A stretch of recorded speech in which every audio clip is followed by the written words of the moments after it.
안녕하세요. 김덕영 목사입니다. 하나님께서 새로운 한 주를 우리에게 선물로 주셨습니다. 이번 한 주도 하늘 양식과 더불어 영육 모두 강건하셨으면 좋겠습니다. 이제 오늘부터는 나홈서를 살펴보도록 할 텐데요.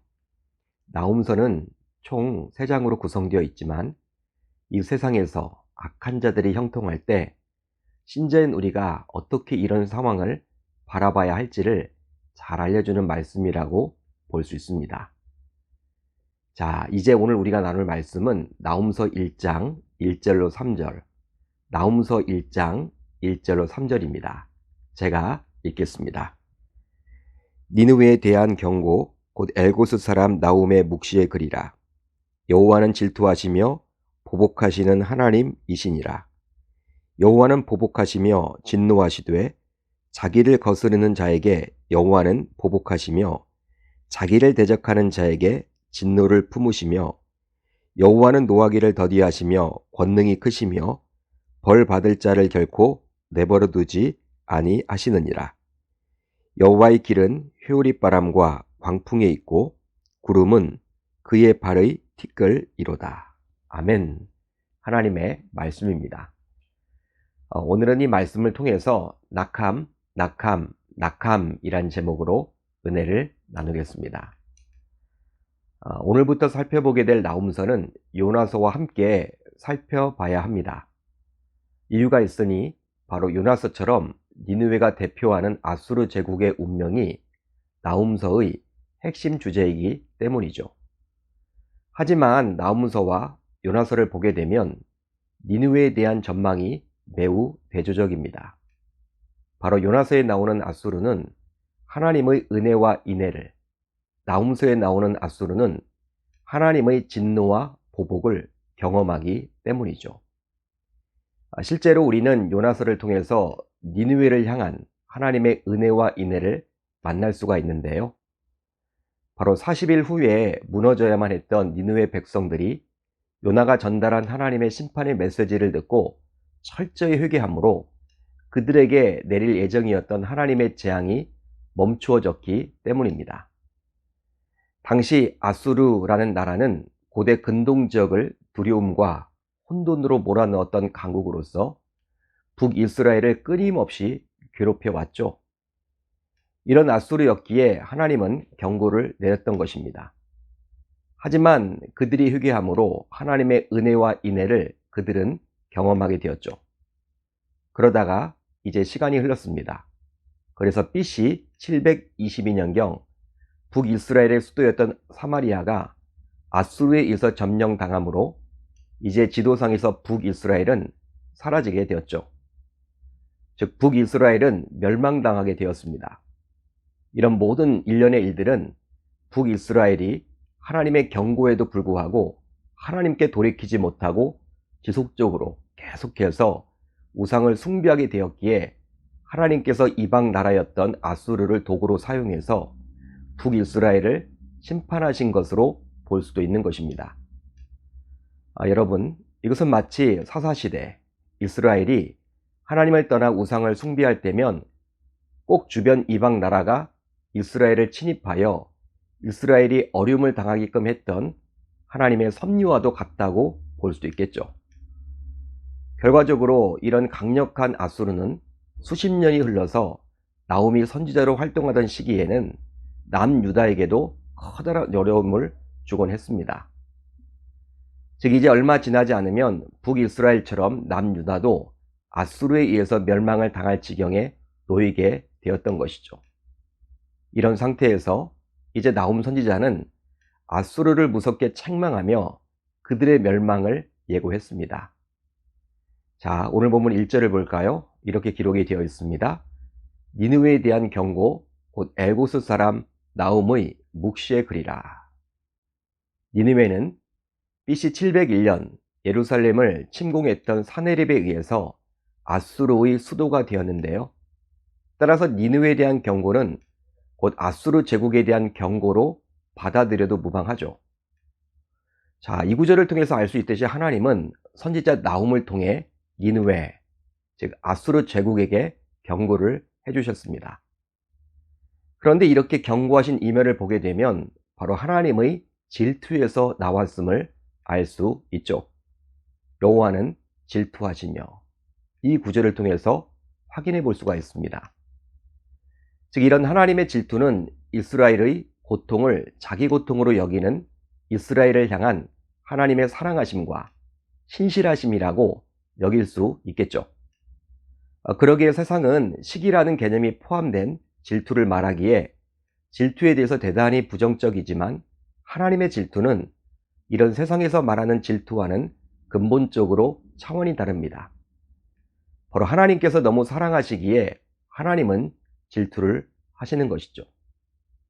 따라서 끝까지 회개하지 않았던 북이스라엘은 하나님께서 자신의 섭리 가운데 아수르에 의해서 망하도록 내버려 두셨지만, 시간이 흘러갈수록 점점 포악해진, 그리고 교만해진 아수르는 북이스라엘을 멸망시켰기에 남유다 역시 자신의 힘만으로 멸망시킬 수 있다고 여기며 하나님께서 아직 허락하지 않은 남유다까지 멸망시키려고 했죠.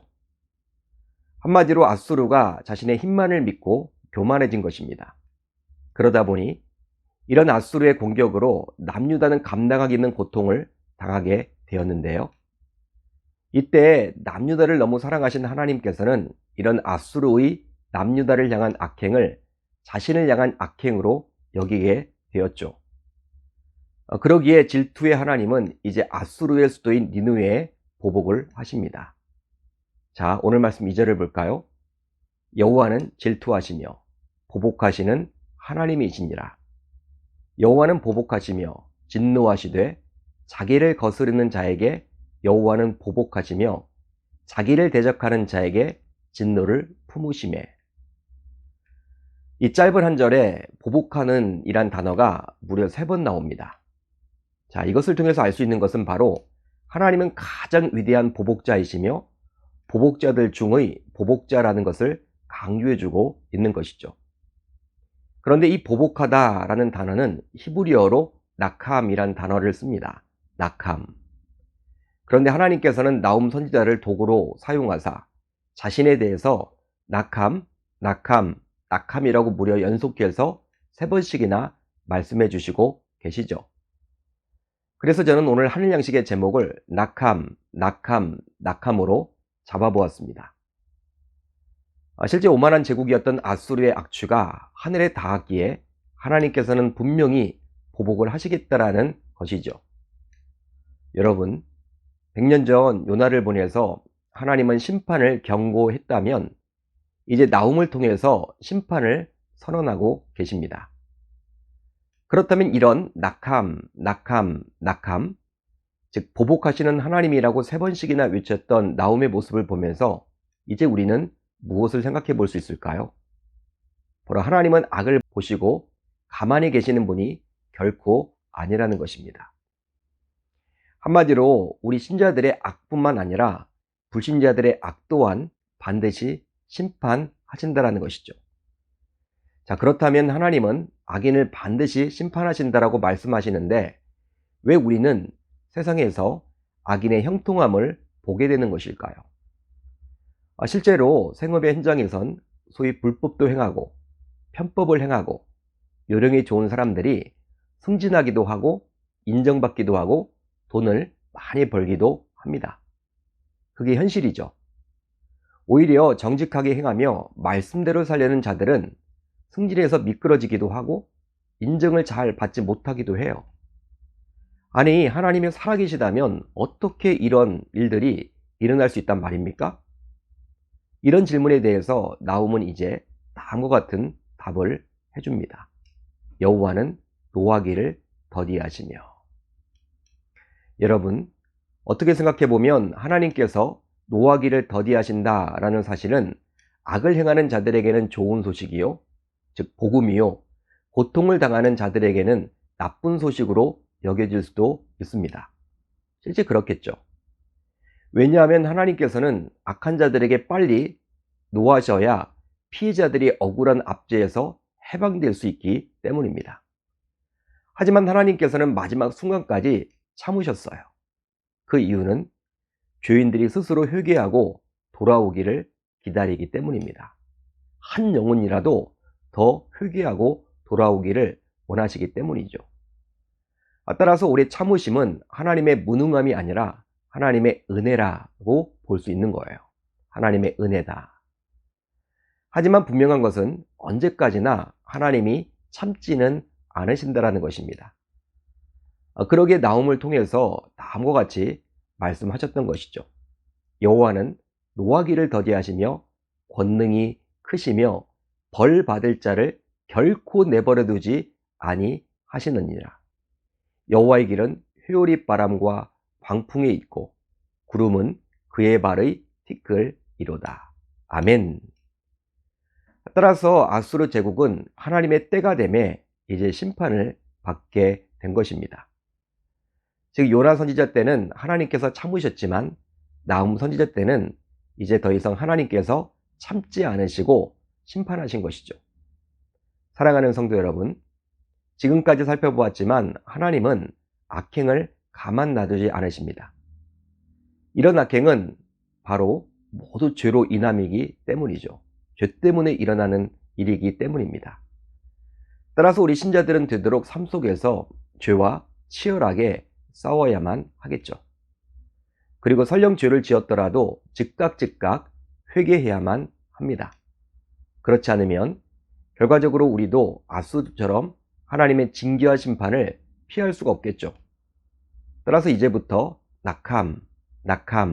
낙함이라고 외쳤던 나홈 선지자의 외침을 기억하사 보복하시는 하나님을 두려워하며 이제부터 죄와 상관없이 살아가겠다라고 다짐하고 결단하는 우리 모두가 되셨으면 좋겠습니다. 그렇게 살아갈 수 있기를 우리 주님의 이름으로 축원합니다. 자, 오늘 우리 공동체가 함께 나눌 기도 제목인데요. 두 가지입니다. 첫 번째로는 예수 보혈의 공로를 의지해서 되도록 죄와는 상관없는 자로 살아가게 하소서. 다음으로 코로나에 확진된 성도님들이 중증으로 가지 않고 가볍게 넘어가게 하소서. 오늘 하루도 이제 말씀을 붙잡고 기도하는 가운데 우리 주님의 세밀한 음성을 듣는 저와 여러분들이 모두 되셨으면 좋겠습니다.